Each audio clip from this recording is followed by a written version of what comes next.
Hai, saya Zuratul Hidayah. Di video ini saya akan membahas tentang kartu kredit. Nah, apa itu kartu kredit? Gampangnya begini. Kartu kredit itu seperti kartu pinjaman mini dari bank. Bank memberikan kita izin untuk meminjam uang sampai batas tertentu untuk belanja. Jadi, kita bisa beli barang atau jasa dulu dan bayarnya nanti ke bank. Ini beda ya sama kartu debit. Kalau kartu debit, uang yang dipakai itu uang kita sendiri di rekening. Tapi kalau kartu kredit, kita pakai uang pinjaman dari bank dulu. Kartu kredit punya beberapa fungsi penting seperti pembayaran non tunai yang dimana kita nggak perlu bawa banyak uang tunai lagi.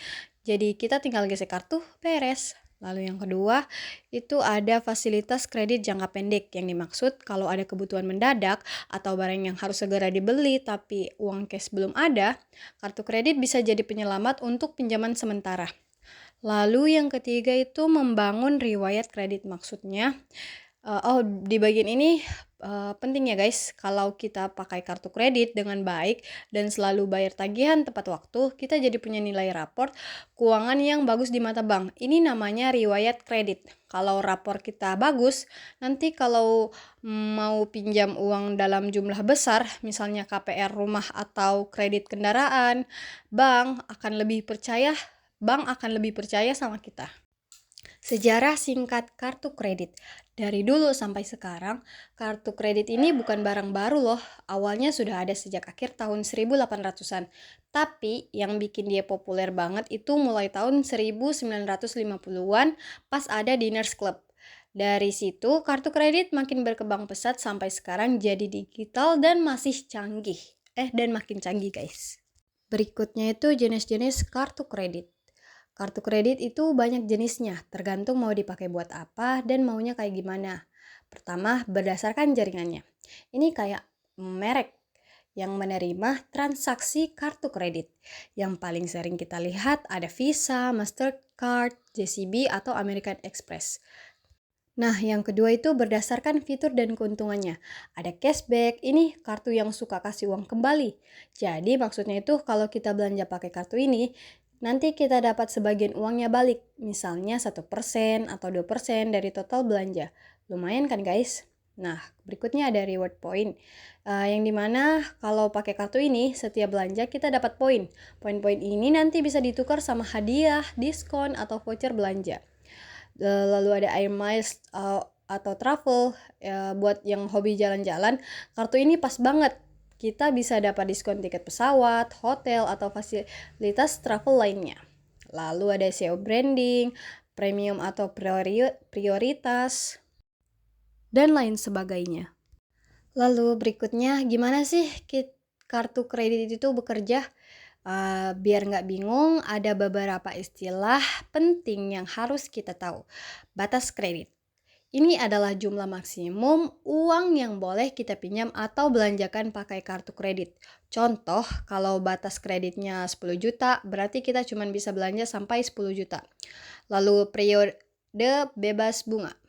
Ini masa tenang, di mana bank nggak akan kenakan bunga kalau kita bayar lunas seluruh tagihan sebelum tanggal tertentu. Jadi, kalau kita belanja 1 juta dan lunasin sebelum periode bebas bunga habis, kita bayarnya tetap 1 juta.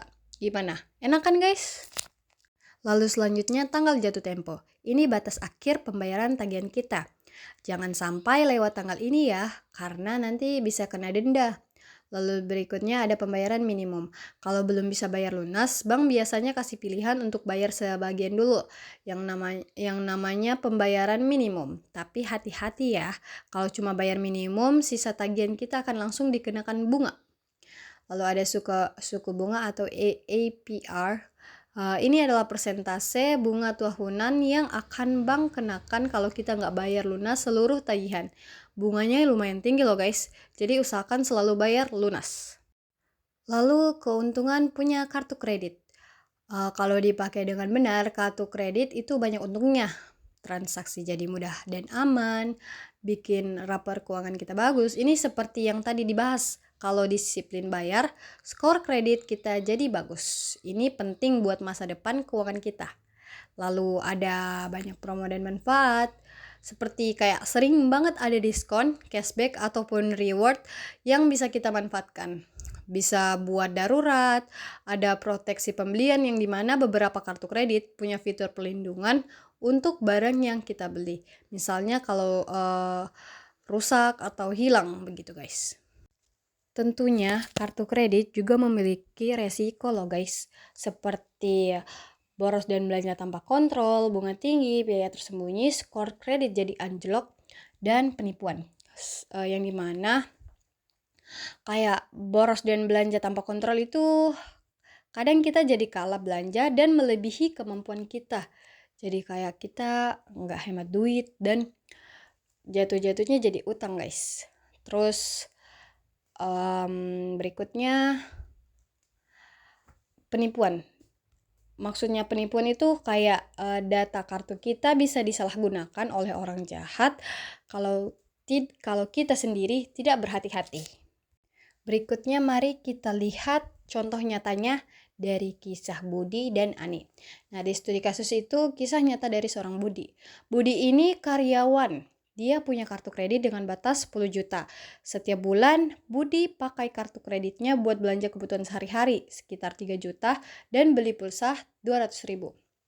Begitu gajian, Budi langsung lunasin semua tagihannya. Dia juga pintar memanfaatkan promo cashback 2% buat belanja groceries. Sorry guys. Hasilnya, Budi selalu dapat cashback, skor kreditnya bagus banget, dan gak pernah kena bunga atau denda. Kartu kredit buat Budi itu alat bantu yang efisien banget. Nah, studi kasus 2, dia seorang freelancer yaitu Ani dengan batas kartu kredit 8 juta.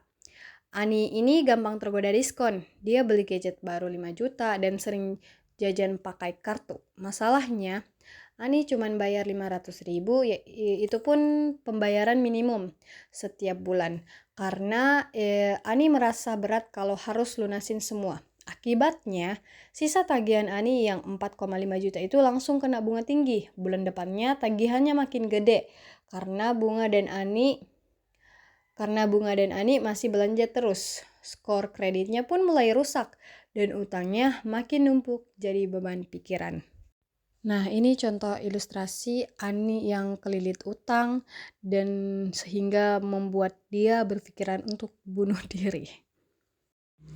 Selanjutnya ini tips penting biar nggak kayak Ani, supaya kita bisa jadi seperti Budi dan terhindar dari masalah. Ingat tips ini. Pertama, kenali batas diri sendiri. Jangan belanja melebihi kemampuan kita untuk membayar. Lalu yang kedua, bayar lunas dan tepat waktu. Ini kuncinya. Usahakan selalu lunasin seluruh tagihan sebelum tanggal jatuh tempo. Lalu yang ketiga, pahami semua biaya. Baca baik-baik syarat dan ketentuan kartu kredit. Jangan sampai kaget ada biaya tersembunyi. Yang keempat, pakai buat kebutuhan mendesak atau terencana. Hindari beli barang yang sebenarnya tidak butuh-butuh amat, apalagi cuma karena lapar mata doang. Lalu yang kelima, manfaatkan promo, tapi jangan boros. Boleh kok pakai diskon atau reward, tapi jangan sampai promo itu malah bikin kita belanja berlebihan. Nah, yang keenam, cek terus transaksi kita. Biasakan pantau laporan bulanan kartu kredit kita. Pastikan semua transaksi itu benar. Dan yang ketujuh, jaga keamanan kartu.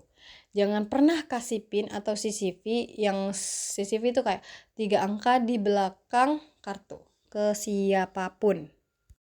Mitos-mitos seputar kartu kredit. Jadi jangan sampai salah paham ya guys.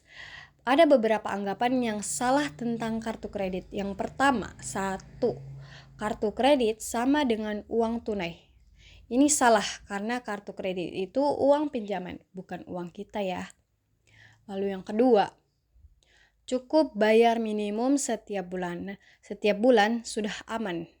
Ini salah besar. Kalau cuma bayar minimum, kita akan terus-menerus kena bunga tinggi. Lalu yang ketiga, punya banyak kartu kredit itu bagus. Belum tentu guys. Kalau tidak bisa mengelola dengan baik, justru bisa bikin kita pusing. Nah, yang keempat, Saya tidak akan pernah bisa mendapatkan pinjaman kalau tidak punya kartu kredit.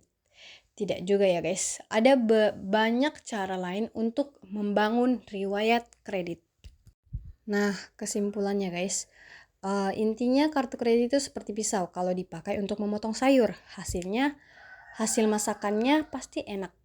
Tapi kalau dipakai sembarangan, bisa melukai diri sendiri. Jadi, jadikan kartu kredit sebagai alat bantu yang mempermudah hidup kita, bukan malah jadi beban yang bikin pusing finansial.